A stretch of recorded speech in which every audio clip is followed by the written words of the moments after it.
pages, and the whole documentation for everything they needed to do were several thousand pages. And so everybody said, okay, 70 pages for the whole strategy to combine sort of as a management summary, that is good. And John F. Kennedy said, this is okay, but I cannot tell anybody in the world what we're doing by reading 70 pages. I want to have it in one sentence. And this was one of these, again, impossible things to do. How do you describe this massive campaign, this massive vision, for humanity in one sentence? The result was bringing a man to the moon and safely back by the end of this decade. That was it. And this was so powerful that it actually entered as a statement, but also as an example in all the strategy documentations. When you learn strategy, you may have come across this as bringing something very complex and narrative in one sentence that says everything. A man to the moon, okay, we know what that is. Bringing safely back, yeah, that's also important. But then the key, by the end of this decade, this was in the 60s, and as we know, they went to the moon by the end of that decade. So that is a key message for pretty much all of us entrepreneurs, because we have also very complex things, and when people try to tell me what they're doing, they say, well, it's a little bit complicated, so I need a little bit more time. And then I try to tell them, make it in one sentence. And this is something we do also in the accelerator. So Ford said democratizing the automobile, meaning we want everybody to have a car. Okay, very simple, very clear. What they do, they invented the conveyor belt to make even more cars, and that was the story about Ford. Microsoft, a computer on every desk in every home. Now that was both very clear, but also very bold, because this was said in 1982, where the PC, the IBM PC, was just announced.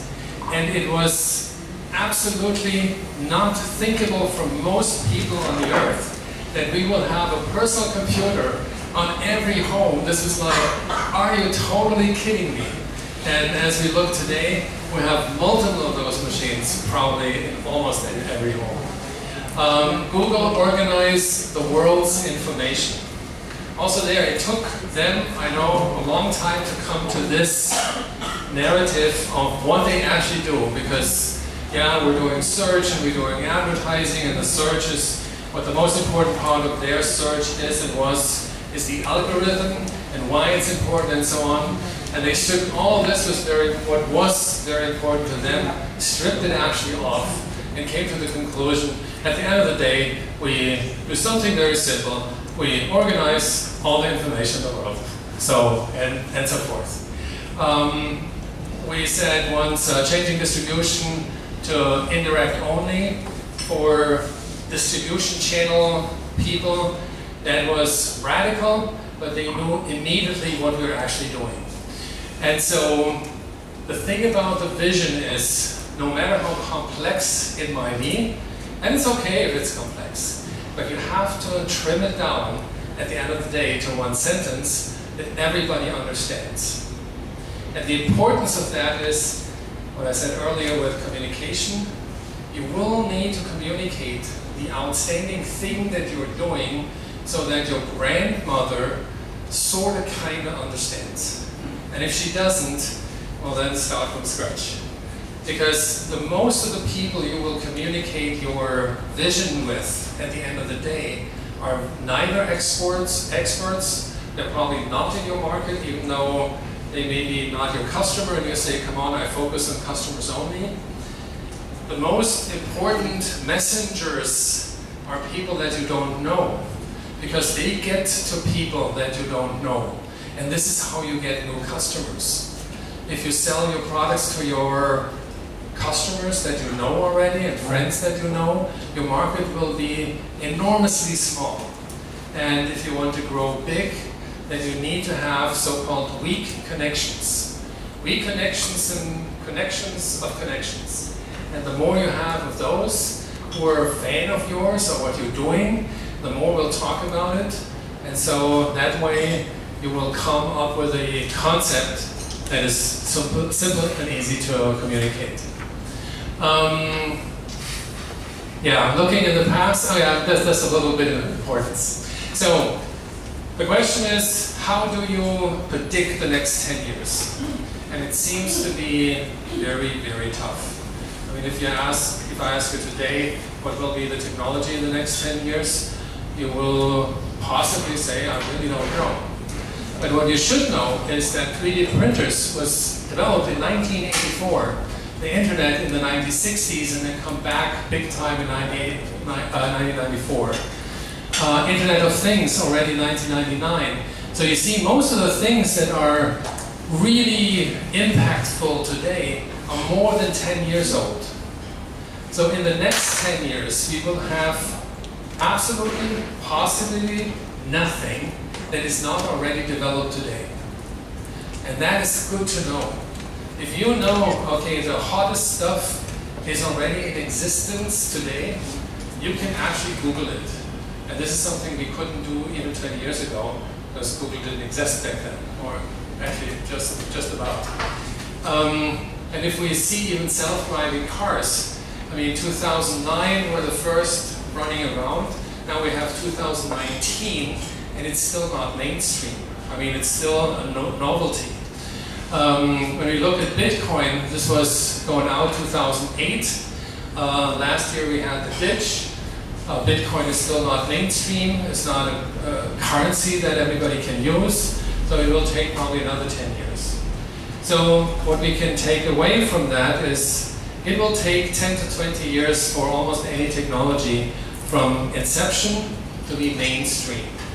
And before it's not mainstream, it isn't something that you need to worry about, like it completely rolls you over. And this means if you look into technology development, what it is today, you can look for, you know, processor, you can look for biocomputers, you can look for smart materials, you can look for molecular product development, you can look for all these kind of strange things and dive deeper, and you see where it is today, and that gives you a huge perspective of the technology development in the next 10 to 20 years. And you know, and you can assume that there's nothing that is not yet developed today that will be radically changing our world and have a super impact and change everything in the next 10 years. It's not mainstream in 10 years. Now, you may wonder, maybe there is a technology coming that is changing everything in 10 years. The reason why not is that we humans have a tendency to slow things down. It's only us entrepreneurs who are living on the leading edge of the world anyway, who love to have these new things. But most of the people are fearful. Artificial intelligence is a perfect example. I mean, we know artificial intelligence is software that runs on a laptop, and that is it. Not more than that. And people are fearful that artificial intelligence is taking over the world, and because we're all bad people, artificial intelligence is going to kill us. I mean, it's a complete insane idea, because it's software, nothing more than software. And software doesn't kill anybody. But the fear is there. So also artificial intelligence will take even longer than most people predict. So with all that said, try to build a picture of your industry. Where is it going in the next 10 years? Where is the shrimp market going in the next 10 years? Where is the education market going in the next 10 years? How many people would join a new type of school, and how many parents would sponsor their children for a new type of school, and so forth? A new app on, you know, whatever. How fast would that go in the next 10 years? And ask yourself, who in the next 10 years, let's say in 2028, are basically on a manager level and have a high influence in the industry. in case you are in the B2B business. So typically the 30-year-olds have the highest influence in almost any business. Whether they decide already or not, they're the highest, the most influential people. And the age comes further and further down. So maybe it's 28, or maybe it's even 25, which would be pretty unlikely from today's perspective, but maybe it is. So all you have to do is go back to ask 15-year-olds what they're dreaming about. Now they're typically in puberty, so they have probably other dreams. So you can go maximum back to 18-year-olds, and that's probably a good idea. Talk to them, what are they dreaming about where the world should go? And they will have very profound answers. And I would take them super important, super serious. Even though the way they articulate things may be not as good as somebody would hope, but the ideas are important. And when they grow up over the next 10 years, they will want to actually execute their vision of the world, and so that influences your product as well. So with that said, you have at the end of the day a very good handle on what's going on in the next 10 years, and you do some research and you look, and this is a lot of work. So when I did my research 10, 15 years ago, you know, this was the first time I had to do this because, you know, this was kind of mandatory in the Valley. I thought, you know, I don't have time for that. I have all these other things to do. But I knew, and I was lucky that I had an investor pushing me to do that. And an investor has a certain power because, not because they're an investor, but I thought, okay, if they invest in the company, put their money into it, and now take me out of what I think is important right now, well, they probably have a reason. And so I wrote the vision paper for Blue Roads back then, and I was super surprised myself how this market probably develops. Because there were a lot of things that I just simply didn't know. And so you get the surprise too when you go deep. But the most important thing is when I went out of this exercise, I had such a clear vision about the future, not just the product, what we do, but how things will evolve. And I know it will not be exactly like that. I mean, that was obvious. But I was close enough to have this idea where this goes. And when I talked to other people, they called me a visionary. And they also called me a thought leader in this space. And once in a while when I did press interviews, you know, thought leader, yada, yada, yada, said. And I thought, wow, this all came from these brutal, it was actually 3 weeks, I mean, non-stop researching from that 3 weeks. But I can say, and I can tell you, this was the best investment I did for going forward. So what I suggest you, and this is something we do in the accelerator, but you can do this for yourself. Take your team and let somebody interview you, whoever is the CEO, and the interview goes, okay, dear so-and-so, you just did an IPO, congratulations. Tell our audience what happened in the past 10 years. And you will tell what happened in the industry, how you developed new products, what kind of issues you had to overcome. You need to make it so realistic that people start believing that this actually could happen. Like there's a new law, maybe you already know about a law that is sort of in progress, that is an obstacle for you, well then talk about it. And talk about how you overcame it. Talk about how the development of special technology has occurred, whether it's blockchain or AI, whether it's smart materials or whatever it is.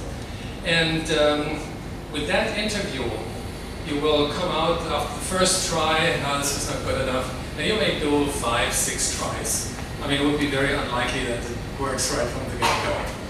But you will feel that you understand the future. And then you put this on YouTube. And just share it with your potential customers, with whoever is interested. And you will have very interesting feedback. People will think of you And even though you don't think of yourself probably that way, people will think of you as an extraordinary thought leader that draw a picture over the next 10 years in this industry, whatever you do, and it will make a round in the industry, and people will ask you, do you have time for an interview? Because what you said is actually really interesting. The reason is that we have only futurists who draw pictures, and the rest of humans don't think beyond the next 3 or 6 months, barely after a year. It's very hard to take the time after 2 years, because why should you?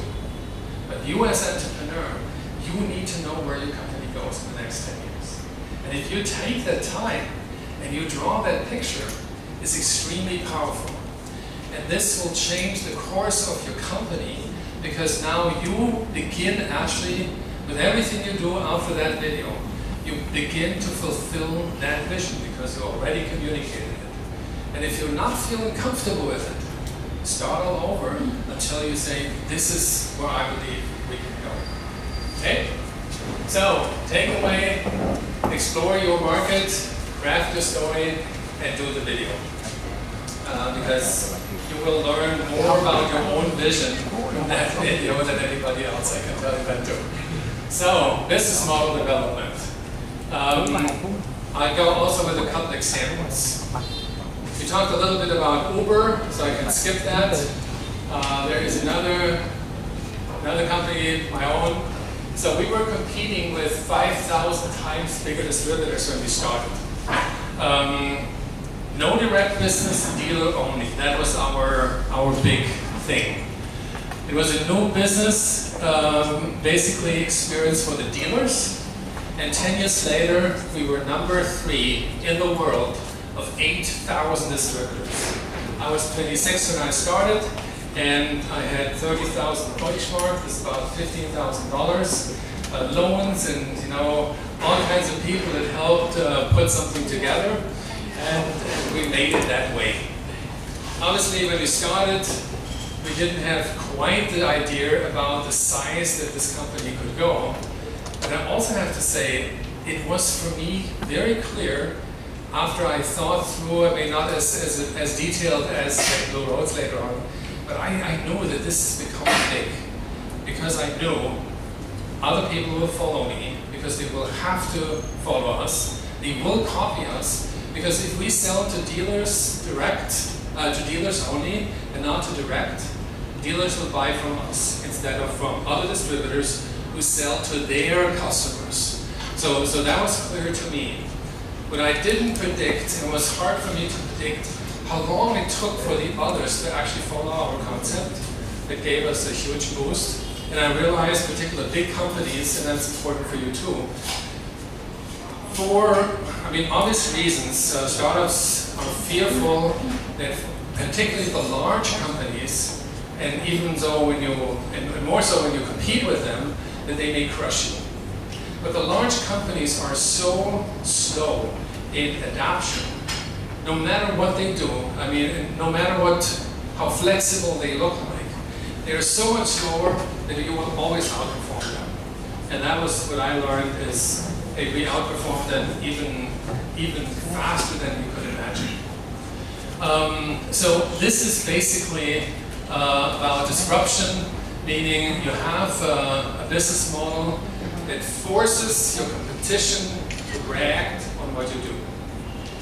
And this is how we describe disruptive business models, is when it is disruptive, when your competitor, no matter how big they are, will need to react on your model. And everybody needed to react on the Uber model, on the Airbnb model. We had every tech distributor in the world reacting on our business model. And in the tech industry today, there is no distributor anymore who sells also direct. So we literally changed the whole face of distribution in the tech space. Now, I think we talked a little, no, we didn't talk here. No, I touched it. Disruptive technology versus disruptive business model. We're living in a technology world, even though the impact of technology has a minor impact on the success of the company. This here is a great example. So these are bullet trains, as you see. The first country who developed bullet trains was Japan. I think it was the Tokyo Express between Tokyo and I don't even know what the other city was, Osaka, or you may know better, was the first high-speed train, which, I don't know, 200 kilometers an hour or even faster. This is, I believe it's a Swiss or a German, I don't even know. It's also a bullet train. And what happened in Japan is happening still there today, and in most countries and in most businesses. The bullet train became the standard for high-speed trains, but the bullet train is a category, it's not a brand. Now we're following categories, and this is what we do with most technology. We're focusing on categories.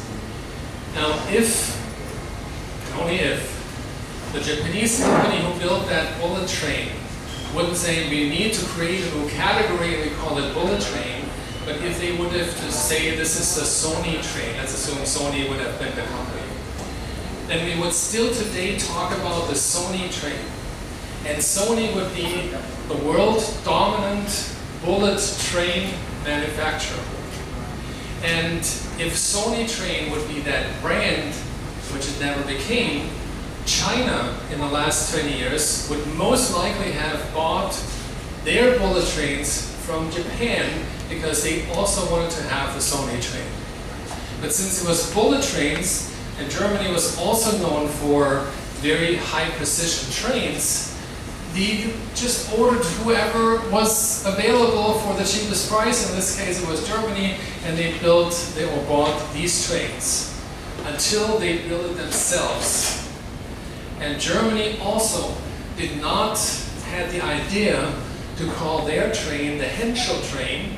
I mean, even probably hard to pronounce in many countries, but Henschel is the leading company who built these things. No, it was the German version of the bullet train. And so China said, rightfully, you know what?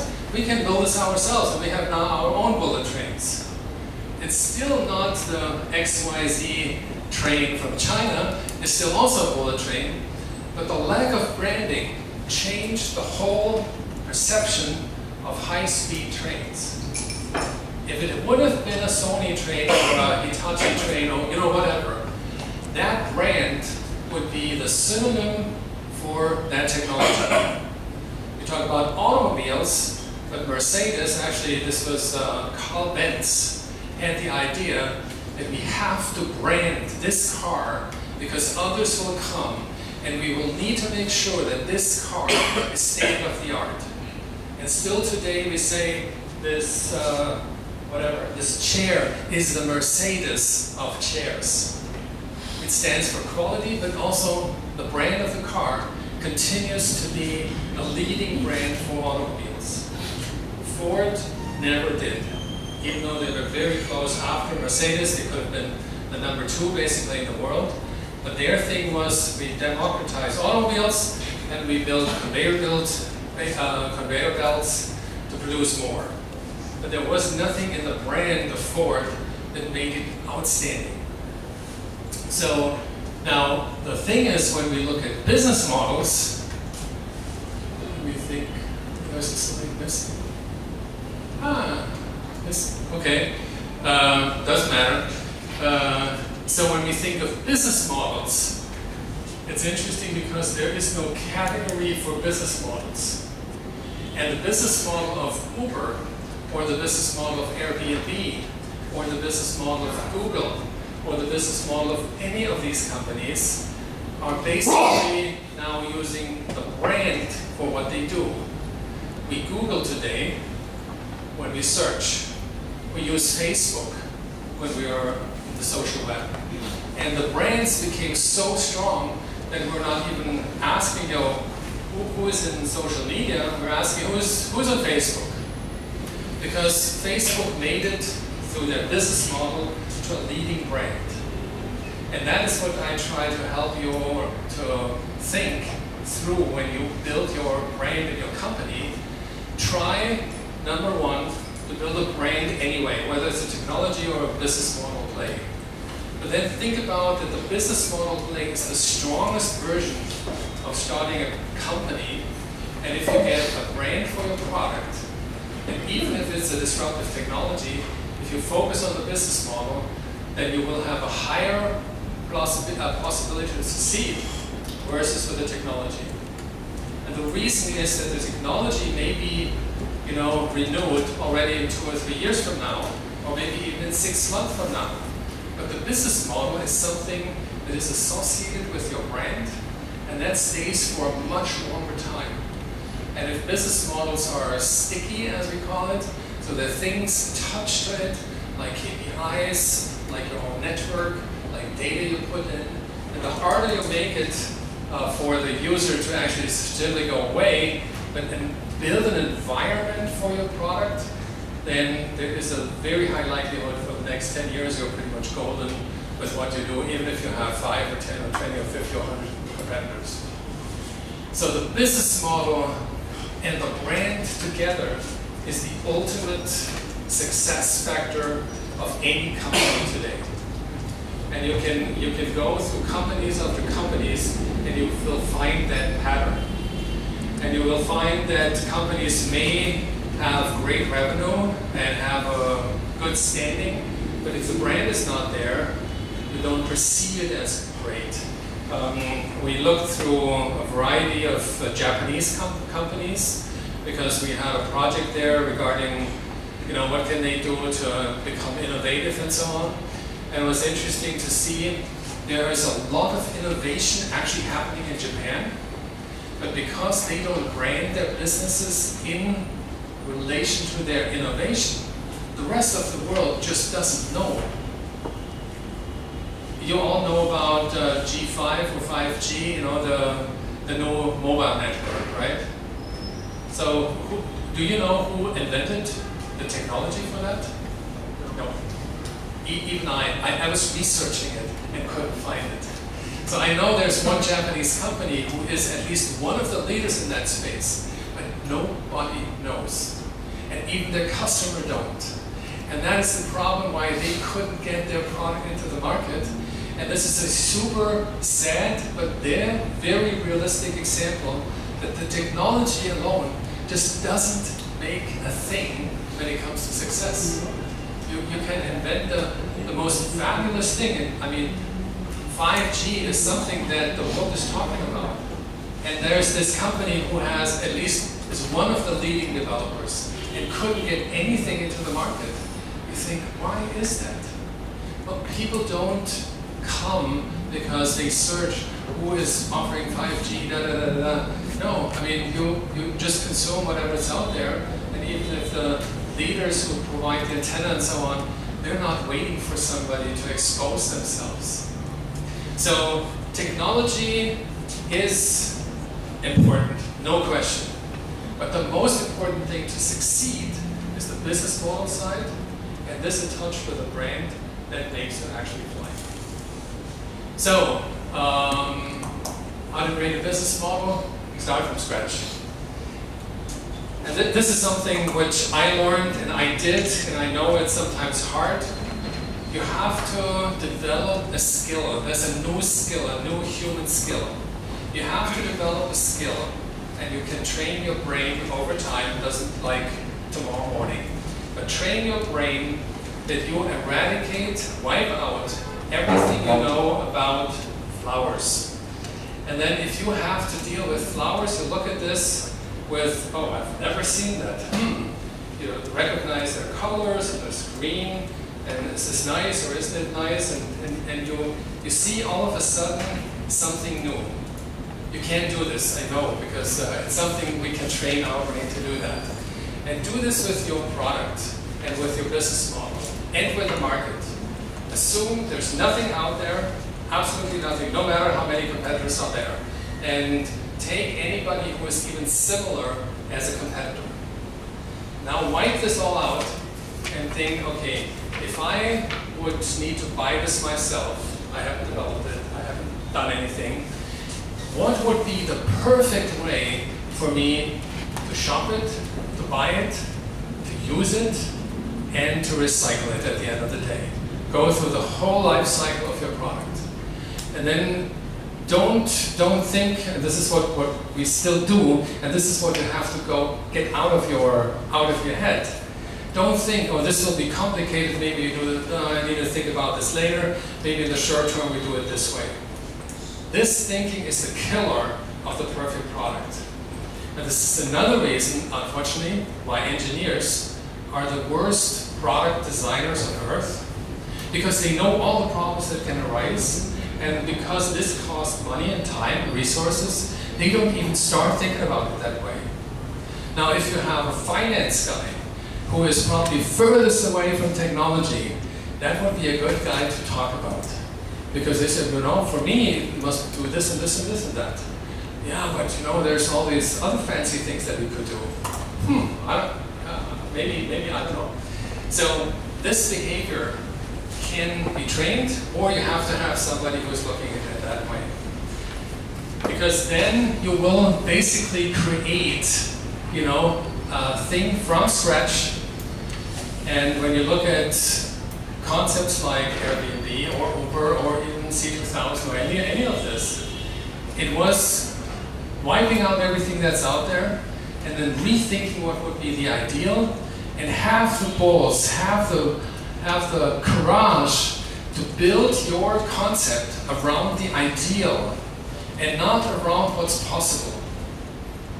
It's the single biggest problem companies, still, old, young, new, doesn't matter, do.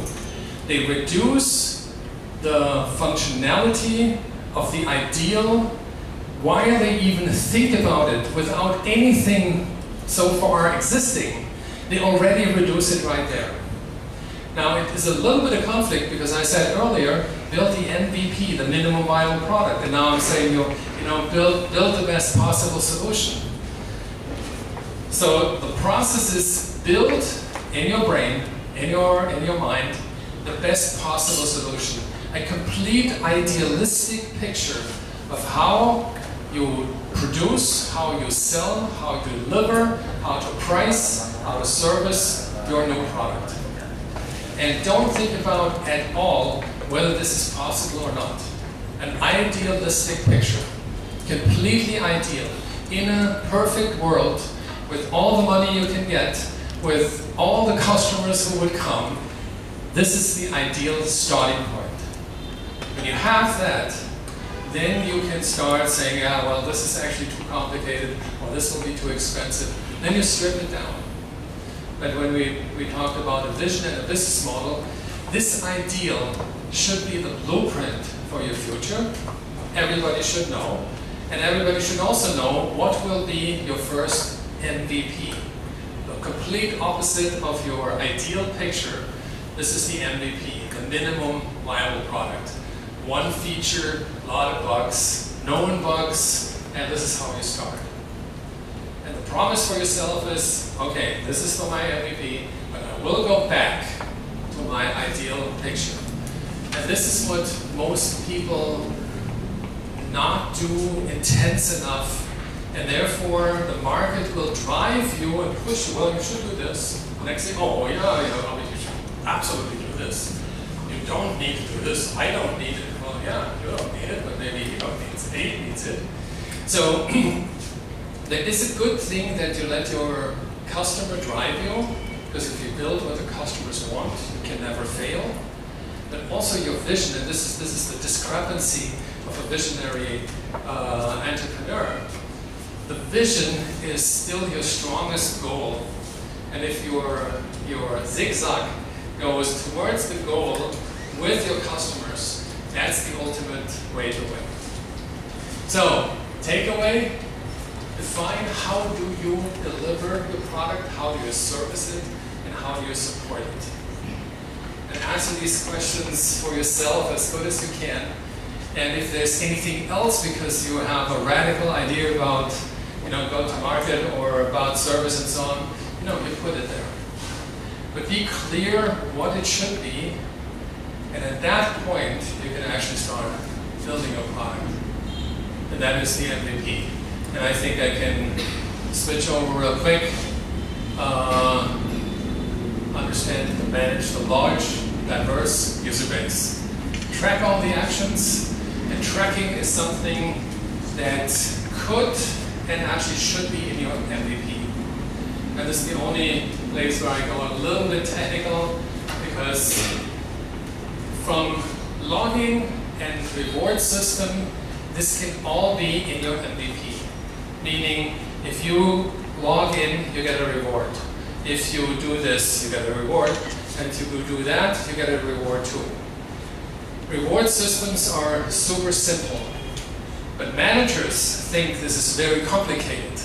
And therefore, it's not in the first version. And if the engineer says, oh, we should have a reward system so that we can track everything and so on.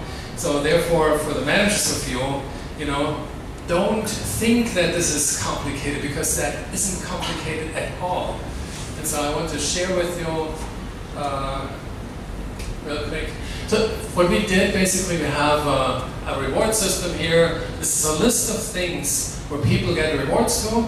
We have a reward. This is basically what it costs or what it gets. You can even get more complicated, that you pay for certain activities. And this is a list of the database. And whenever somebody clicks a button, then this triggers a reward. That's all it takes. A reward system is implemented in less than 8 hours in any system in the world. So it isn't complicated. But let the engineers do it, because reward systems is something that drives behavior. And I'll share one thing real quick. So we had a reward system, of course, and then a friend of mine, he was the worldwide VP of Sales and Services at Symantec, multi-billion-dollar company. They already purchased the other company, and so he was a big guy. And he called me one day and said, Axel, I mean, you got to tell me, so what do I have to do? My points are really low. And I was laughing. I said, you've got to be kidding me. I mean, this guy was older than me.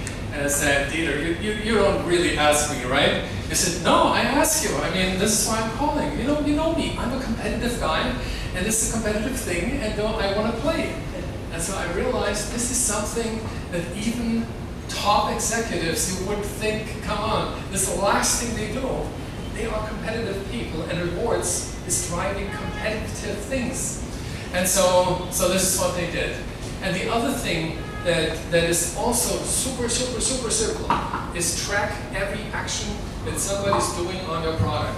So here is an idea, whatever, and then there is a page. This is a page or something like a page, maybe a session, and you track that. So whenever somebody goes onto your machine, on the browser, or whatever the system is, then it tracks, and then it tracks what the action is, and it tracks, whatever, I don't remember what's there, maybe the IP address and so forth. Also, to develop this cost a normal developer maybe 4 to 5 hours. And it's a snippet of code that is placed basically wherever a submit button is. I mean, that's what it is. And there's an ID. That's what the developer needs to do. Okay, on this page we have this ID, and this translates to whatever the information is. But this is so powerful because all of a sudden you can track the behavior of your clients. What are they doing? How often do they do that? How do they do this? What do they do next? What did they do before? And it's not like sneaking behind customers or so, but you would need to know what is the journey, so to speak, through your product. It doesn't cost anything. The reports are simple in most cases. Obviously, you can totally go overboard with it. But it's enormous, powerful feedback, so you know what users do with your product. Now, this is something that should be in every product, and this is also an indicator at the end. How do you drive support costs down? I mean, we had probably at Blue Road 16,000 to 20,000 resellers with, I don't know, a couple 100,000 users. We had one support person, and that was enough. With another product, CME, we have 2 million users on it. We have no support person. It's done by the engineers. They say, okay, come on. I mean, if somebody has a problem, we can take it. When you know what they're doing, you also get the indication what's actually not so ideal, and you can react to it much earlier. So, here are a couple of things actually out of the traction thing. I jump over it. By the way, you will have access to the presentation as soon as we upload it, so you don't need to worry about it. But get super disciplined and focus on the core feature only at your MVP for your own sake. If you do too much, you overwhelm the customer, it's too expensive, you have delays. I mean, everything goes south if your product is overloaded. And one is obviously the minimum. And so focus on one. Okay, so next step is your product is now good, you go to market. And here is where truly my friends in the US are superior to everybody else. Their go-to-market is simply the most powerful in the world.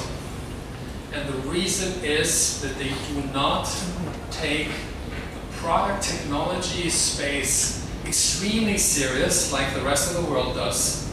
And sometimes if you sit down with older executives, they kind of like the idea that everybody thinks that Silicon Valley is all about technology, and the rest of the world focuses on the technology, and nobody brings the products into the world like the Americans do. And obviously executives like that because this is where they are thinking, hey, this is comfortable, you know. You may develop, you know, completely, I mean, amazing, innovative products, but if you don't get it into the world, you know, that's no competition. But I think we need to end that. That's my personal idea. So the goal of your go-to-market strategy is, what do you want to achieve? I mean, this is the question you have to ask. And we'll see a couple of examples. The target audience, your action plan. Now, does anybody here who studied marketing per se? No? Yeah? Okay. So the unfortunate message here is you learned the marketing language. You have target audience, you have market penetration, you have marketing automation, you automate your market to death, and this is what we learn because this is efficient. But if I now ask you, do you want to be automated as a consumer? That's the last thing you want to be. You don't want to be automated. And since startups don't even have the option, because we don't have the money to build sophisticated automated marketing initiatives, we have only one thing, our own communication. We have social web, and that's pretty much it. And that's what you focus on. Now, I always say, do your action plan so that a medicine student who wants to be an intern in your marketing department for whatever reason can read it, understand it, and execute it. Because the biggest mistake in a startup is to write sort of a powerful, very well articulated, and very glossy marketing strategy. Unfortunately, almost nobody can actually use that because there's no funds, there's no budget, there's no strategy yet, and the customers are barely understood. So make it very simple. Define your channels, like, you know, for most cases it's actually YouTube and Facebook and so on, because you can't afford to do advertising and you don't need to. A friend of mine is a professor for marketing at Stanford, and he did an interesting example. They wanted to find out how powerful advertising really is. So they trained, or they asked students to volunteer. They get freely trained for 6 months for remembrance. So there is a special training so that you can remember things. And they were trained to remember advertising, and then after the training they were let go, and they went down the 101 and, you know, wherever they were in the Bay Area, and either come back at one particular day and say, okay, now tell me the brands you recognized. And if those, this was funded, I think, by a couple of the large brands, those who recognize more than 25%, I mean, still accepting 75% go bananas, they can get up to 1 million if the recognition is very accurate. No one did it. Couldn't. We were so overwhelmed with, I think the statistic was 4,000 brand messages a day. Now here in Asia it's probably more like 8,000 if I look around with the advertising that's all over the place. So for you as a startup, you would have to have probably a $50 million advertising budget to even be recognized. So forget any dollar to spend in advertising.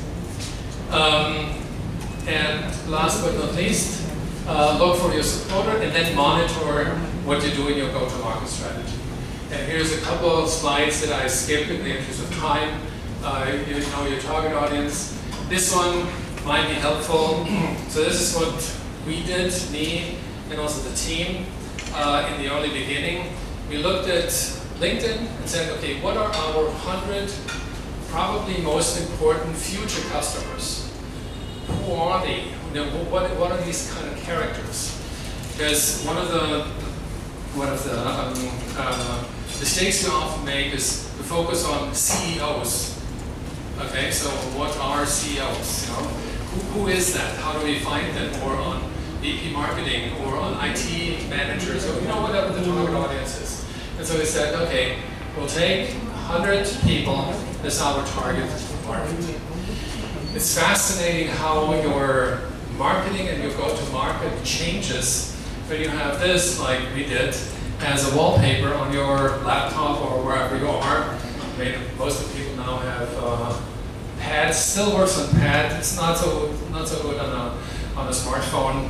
But this is how we remember every time when we need to think about, is this good for our customers? Okay, will this work for Tom and for George, and how would Ethan think, and how would that go?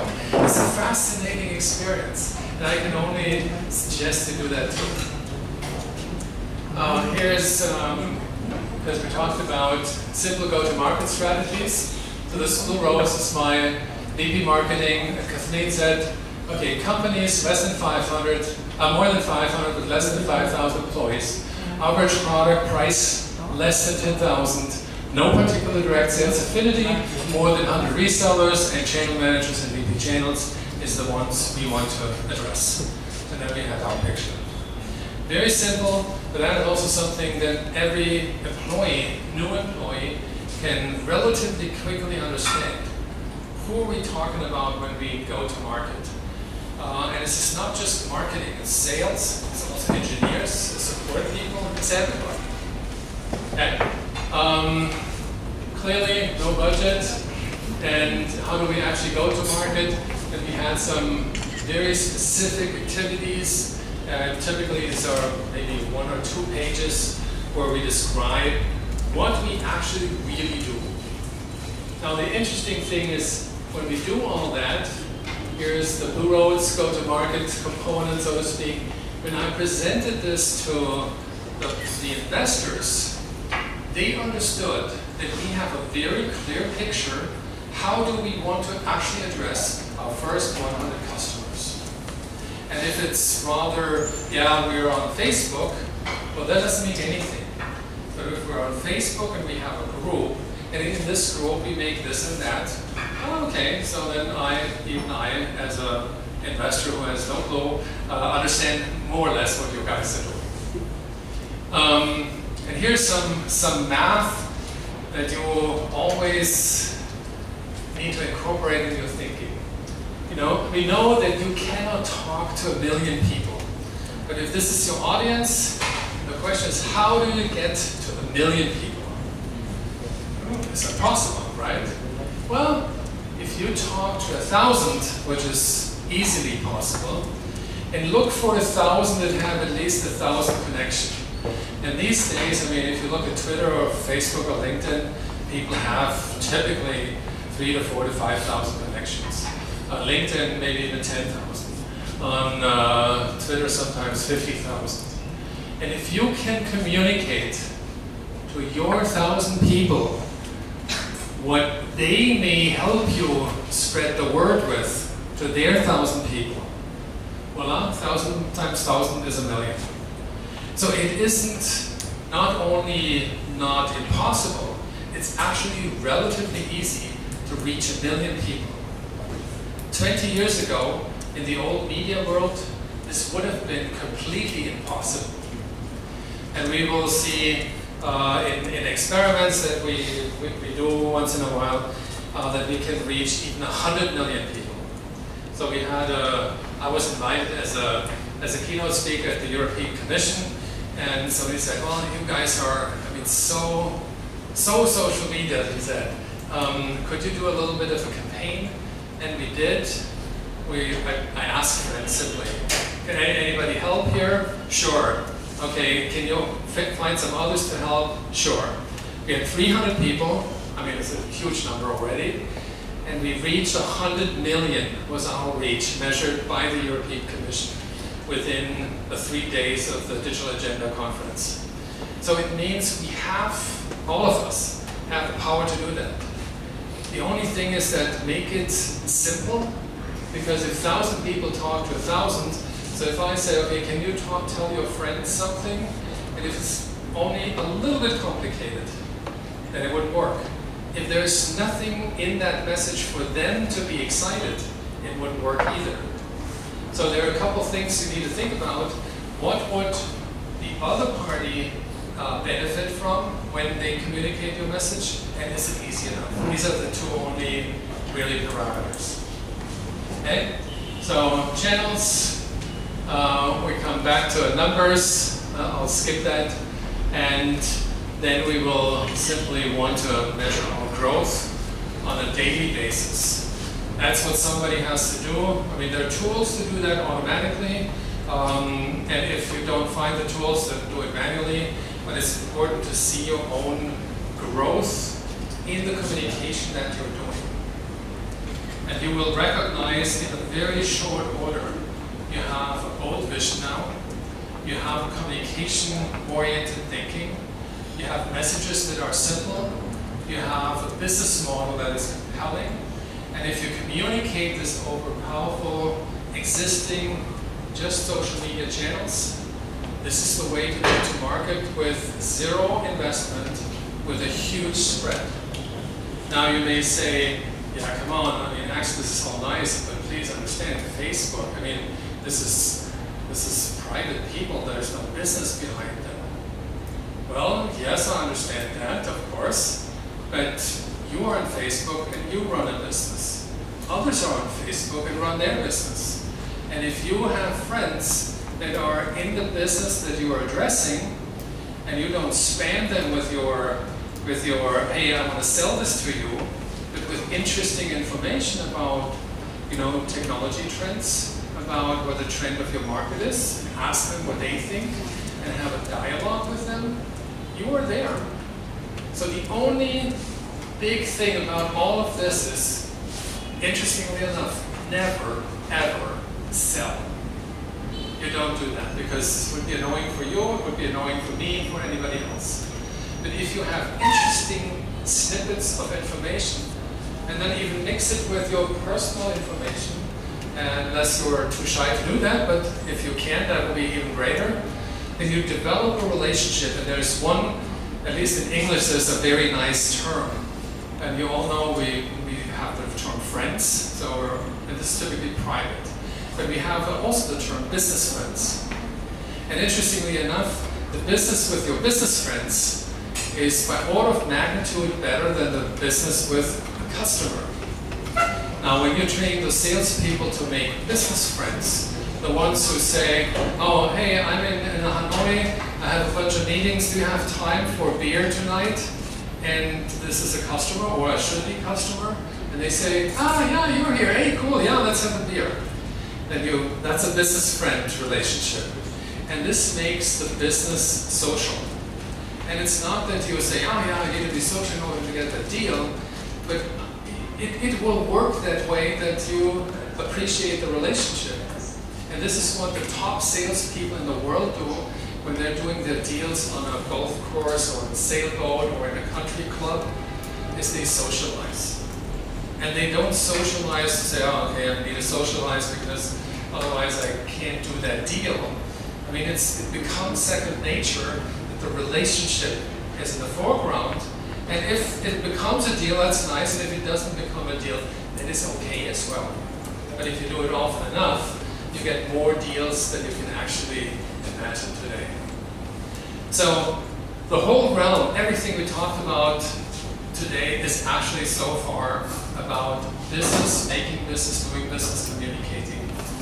And I stress it so much because the product, no matter how important it is to you, and no matter how smart it is and how unique it is, the product alone, unfortunately, does not do anything for you. I mean, not just not much, but nothing. You need to be in the market, communicate in order to become successful. And obviously, the product that you're selling is the end of the day, the object that you are selling. But it doesn't sell alone. And even if it's better or worse, we have thousands and thousands of examples where a second good product wins. And we have actually equally thousands, more than thousands of examples where the best product did not. And there's a saying, I don't know whether you have that too, but in the US, the best product never wins. Is that something you're familiar with, or no? Okay. So that's something we learned. The best product never wins. And so it's interesting if you take this all in consideration, that it is a business. And a business is between people. And if you take this too as your grand top of everything you do in your company, then it's business with people. And the product, obviously, is that what you sell. And it's clear this can't be, you know, a broken, dirty, bad product. I mean, this is assumed, but this is the core of everything you do to win. Okay? So take away here again, and again you get the slides.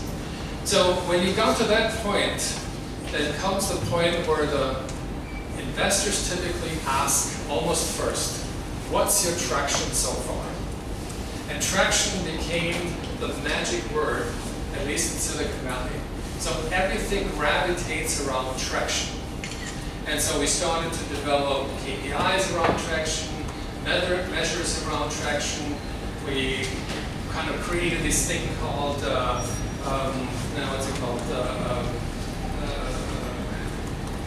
Creative modeling. No, it wasn't creative modeling, but you know, growth hacking and stuff like that. Because traction is the one KPI that you can show, and the one KPI that is almost impossible to fake, and it's the one KPI that attracts investors most. Traction. So, how to do that? And so, the normal answer is marketing automation. But I can tell you, as a startup, this will completely fail for you. You cannot automate your traction. Because if we agree that business between people is the most important, particularly in the beginning of a business, the business relationship has to be established first before there's anything else. So you need to track attraction with people. And the most important thing has been, in the past, having connections. So there was a time where almost everybody was hoping that the VCs and the big investors have these quote-unquote connections that they bring you into businesses. And this was actually also, for a long time, their feature. And when I met my VCs, I was a little bit disappointed with the kind of connections they had, and I wasn't sure if this is even the right VC. Talked to many others. They said all the same, and we realized, oh, they do have a lot of connections. But we have 350 market segments, or industry segments, of which many have sub-segments. Now, who on earth would have connections in all these segments, where you will probably focus on one, and if the investor doesn't focus on that same one, you basically, you know, lose out right immediately. So somebody said to me, This was early 2000. You know what? The best way, I mean, we entrepreneurs around like this, I said, you know, we need to find our own connections. I mean, we will never be happy if we need to rely on other people's connections. Obviously, the next question is, how do you do that? I mean, how do you get a connection to higher up executives where you don't even get let into the door of this enterprise building, let alone have a conversation with these guys? And so I had some knowledge before from executives, actually, even before I started my own business, and so we weaved that all together. So here's my network. This is unfortunately no longer available. LinkedIn did this for a while. So the colors showed segments. Obviously, the blue side is the tech segment. The green side was the financial segment, and I don't remember what the other were. So looks impressive, but what does it mean? There are weak connections, the people who just sent me an invite, which I don't accept anymore, but you know, that was the old days. And I realized what our goal must be, that we need to be able to connect with anybody on the planet who is relevant for us, and we are relevant for them. And that became sort of the mega objective in connection making. So today I have first or second degree connections to all of these guys. So now here comes the interesting thing. If you are connected with me on LinkedIn, you are only one further step away from these guys. And if you say, hey Axel, can you connect me to the Pope or to Barack Obama or so? I obviously don't want to burn these connections, but I could. Now here comes the ultimate learning for me, actually for me and the whole group where we're working on this model.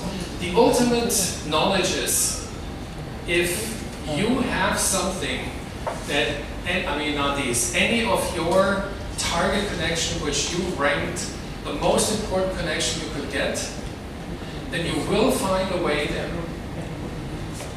If you find, well, yeah, it's not really them. I mean, you may have something that is important and you say, okay, maybe Barack Obama is one guy who can help me get there. This is the wrong path. Don't come top down. Don't come bottom up. Go straight to that person that you need to speak and you have a real value to them. And only then it's of value to you. Because otherwise you would almost immediately lose traction in this connection building.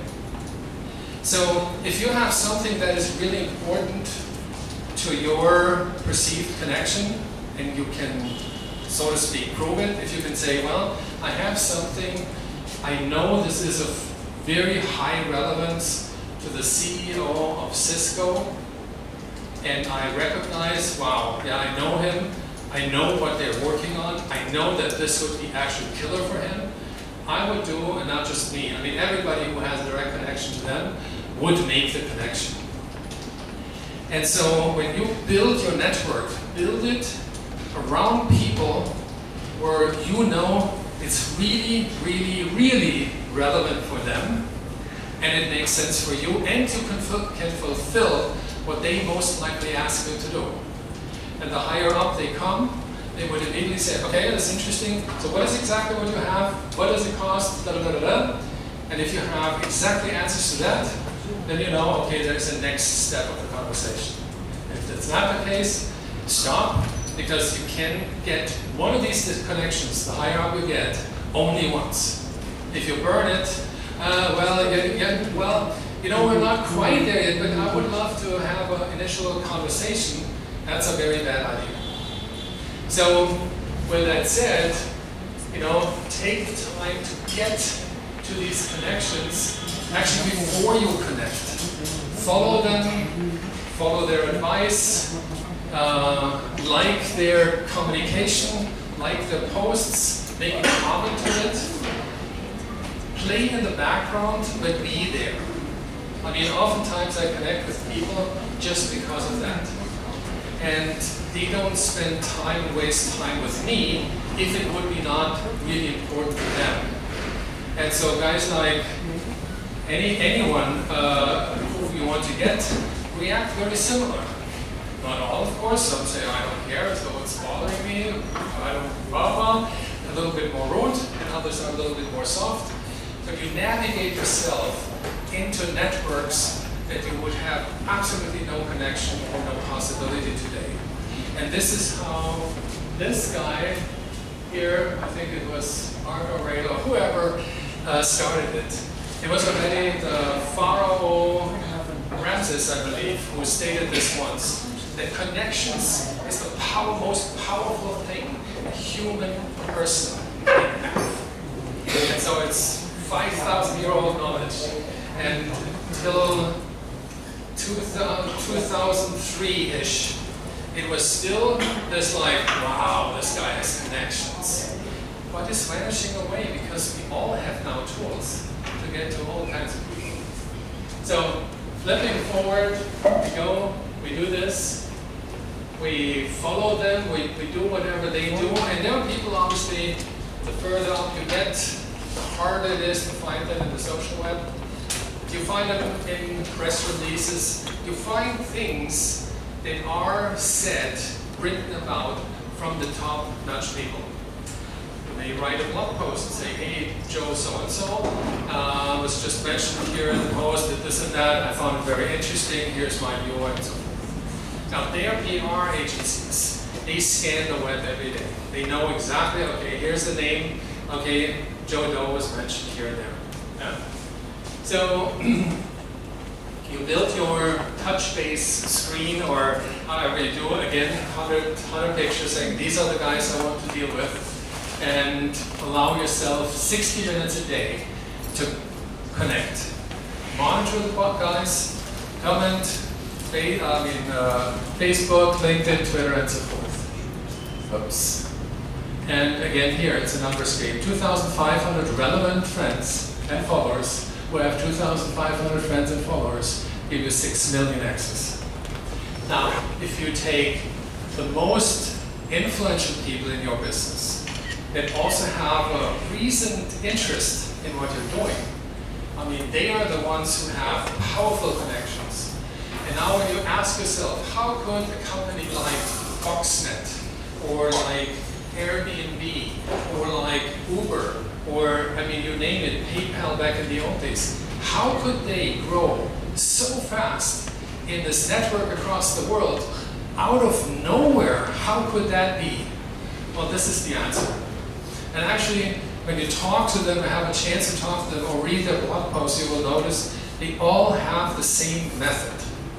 Walk the talk, go out there, communicate with them one way or the other, and then when you know, here's a post where somebody says, well, our biggest problem is so-and-so, and you come and say, here, blah, blah, blah, I want to talk about, because this is actually what we're working on, we're still a startup, but I thought you already identified this as a problem, and you have a conversation. And you will be surprised how many, no matter how high up people, respond to that. Because it was obviously their problem. You're obviously the first responder, so why not respond, right? So, 80% of purchase decisions are influenced by mentions and recommendations. This was Forrester research, meaning that everything that is decided out there goes through recommendations. Go through a couple of things here. Become your own publisher. This is where you publish your own information. Who has a blog? 1, 2, 3. Who has no blog? Okay.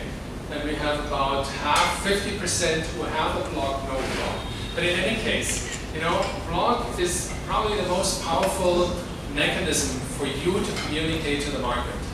And if you cannot write, or you don't know what to write about, then learn from something that I learned.